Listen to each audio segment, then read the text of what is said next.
గత వారం రోజులుగా వైఎస్ఆర్సీపీ వాళ్ళు ఈ డిఎస్సి పైన చేస్తున్నటువంటి రాద్ధాంతం అంతా ఇంత కాదు. మెగా డిఎస్సి 2025లో 16,347 పోస్టులకు గాను నోటిఫికేషన్ ఇస్తే 15,941 పోస్టులకు అభ్యర్థులు వివిధ గ్రేడ్లో సెకండరీ గ్రేడ్ టీచర్స్ కానీ, తర్వాత స్కూల్ అసిస్టెంట్స్ కానీ, ట్రైనింగ్ టీచర్స్ కానీ, తర్వాత పోస్ట్ గ్రాడ్యుయేట్ ట్రైనింగ్ టీచర్స్ కానీ, పీఈటీస్ కానీ, ఇలా కేటగిరీ వైజ్గా అన్ని దానిలో SC, ST, BC, OC, physical handicapped అన్ని రిజర్వేషన్లు రోస్టర్ పద్ధతిలో మెయింటైన్ చేస్తూ ఎప్పుడు ఎవరికి ఏ విధంగా అయినా పారదర్శకంగా ఎన్నడూ జరగని విధంగా డిఎస్సి మెగా డిఎస్సి 2025ను నోటిఫికేషన్ ఇచ్చిన తర్వాత ఒకే చోట 15,941 కుటుంబాలకు ఏకతాటిన ఒకే రోజు అందరికీ నియామక పత్రాలు అందజేసిన ఘనత గౌరవ విద్యాశాఖ మంత్రులు శ్రీ నారా లోకేష్ గారికి, అదేవిధంగా గౌరవ ముఖ్యమంత్రి వర్యులు శ్రీ నారా చంద్రబాబు నాయుడు గారికి దక్కుతుంది. 2018లో డిఎస్సి అప్పుడు కూడా చంద్రబాబు నాయుడు గారే చేశారు.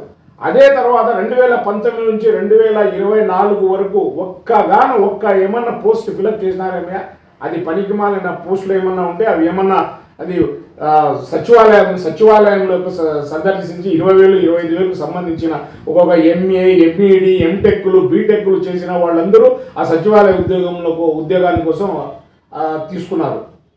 200 మందో 250 మందో ఆ విధంగా తీసుకున్నారు. కానీ ఇంత పెద్ద ఎత్తున ఈ రాష్ట్రంలో ఒక మెగా డిఎస్సి అనేది 15,941 మంది అభ్యర్థులు, అంటే మొత్తం 16,347 మందికి నోటిఫికేషన్ ఇస్తే 15,941 మంది అర్హులైనారు. 406 మంది అర్హత లేని కారణంగా ఆ పోస్టులను వేకెంట్గా పెట్టడం జరిగింది. ఇందులో మీరు కేటగిరీ వైజ్గా అన్ని ఎస్సీ, ఎస్టీ, బీసీ, మైనారిటీ, తర్వాత physical handicapped quota, sports quota, ఇవన్నీ కోటాస్ అన్ని ఏ విధంగా హారిజాంటల్, వర్టికల్ పద్ధతిలో దాన్ని నియామకం చేస్తుంది. దీనికి సంబంధించినటువంటి క్లారిఫికేషన్ కూడా ఈ రాష్ట్ర శాప్ మీరేందో స్పోర్ట్స్ కోటాలో అవగతలు జరిగినాయి. స్పోర్ట్స్లో చాలా మందికి అనర్హులకి మీరు పోస్టులు ఇచ్చినారు. ఎక్కడైనా ఒక్క చోటైనా ఎక్కడైనా ఈ కోర్టుకు పోయి మేము ఈ దాంట్లో తప్పు జరిగింది అని ఎక్కడైనా ఒక్కటైనా నిరూపించగలరా? ఎందుకయ్యా మీకు ఊరికి అనవసరం ఏదో ఒకటి సిద్ధాంతం చేయాలా, పబ్లిక్ని డైవర్ట్ చేయాలా? రాష్ట్రంలో అభివృద్ధి జరుగుతూ ఉంది, సంక్షేమం జరుగుతూ ఉంది, దానిపైన మాట్లాడండి. ఇది కావాలా మన రాష్ట్రానికి? పోలవరం త్వరగా పూర్తి చేయండి అని అడగండి. అదేవిధంగా అమరావతి రాజధానిని త్వరగా పూర్తి చేయండి అని అడగండి. ఈ రాష్ట్రానికి రావాల్సిన నిధులు, వాటాల గురించి అడగండి. అదేవిధంగా నికర జలాలు ఏ విధంగా వాడుకోవాలా, ఈ రాష్ట్రంలో ఉన్నటువంటి నదీ వనరులను ఏ విధంగా ఉపయోగించుకోవాలా, పెండింగ్లో ఉన్న ప్రాజెక్టుల గురించి ఏదైనా మాట్లాడండి. జనాల అభివృద్ధి కోసం, రాష్ట్ర అభివృద్ధి కోసం, జనాల సంక్షేమం కోసం ఏదైనా మాట్లాడండి. ఈరోజు చెప్పిన మాట చెప్పినట్లుగా ఈరోజు మహిళలు ఫ్రీ బస్ అయితేనేమి, అదేవిధంగా వంట గ్యాస్ సిలిండర్లు అయితేనేమి, ఈ మెగా డిఎస్సి అయితేనేమి, అలాగే 3,000 పింఛన్ని పెంచుతామని చెప్పి గతంలో ఉన్నటువంటి 4,000 పింఛన్ కూడా పెంచి బ్యాలెన్స్ ఉన్న 3 నెలల కాలంలో కూడా 7,000 ఇచ్చిన ఘనత, 4,000, 6,000, 15,000 పింఛన్ ఇంత భారీ ఎత్తున చేస్తున్నటువంటి ఈ ప్రభుత్వం, గౌరవ ముఖ్యమంత్రి వర్యులు శ్రీ నారా చంద్రబాబు నాయుడు ఈ దేశంలోనే ఇలాంటి అభివృద్ధి చేస్తున్నటువంటి ముఖ్యమంత్రి ప్రప్రథమంగా మన రాష్ట్రంలోనే ఉన్నాడు.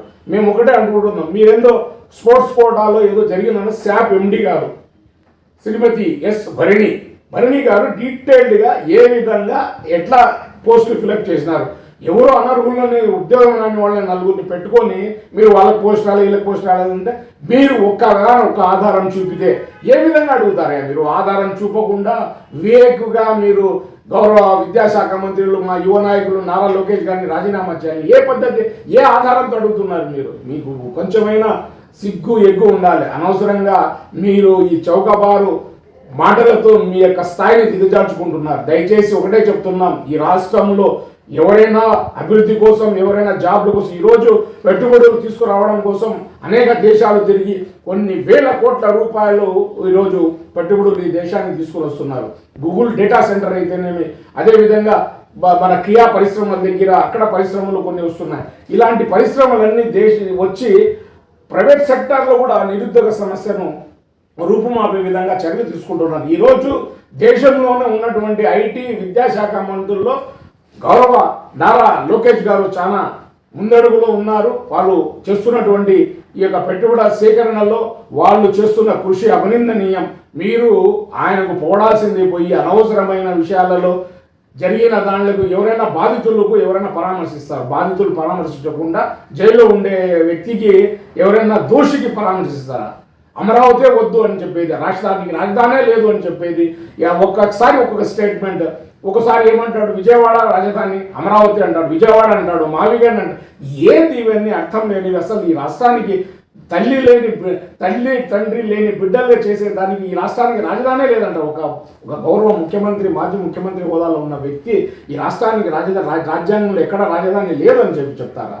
ఏం మాట్లాడుతున్నారండి అసలు మీరు? అసలు ఎక్కడ పోతున్నారు మీరు? అసలు దీని డీటెయిల్స్ గురించి అప్పటి ఐఏఎస్ ఆఫీసర్ విద్యాశాఖ సెక్రటరీ అయినటువంటి శశిధర్ గారు క్లియర్గా చెప్పడం జరిగింది.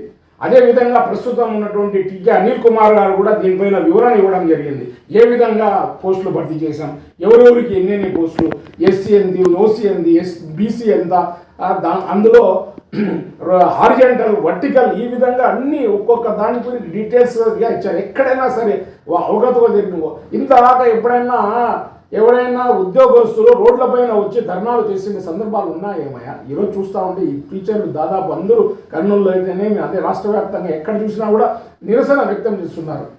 వాళ్ళు కష్టపడి ఈరోజు ఉద్యోగం తీసుకొని వస్తే మీరు వాళ్ళకి దగాటిఎస్సీ అంటారా?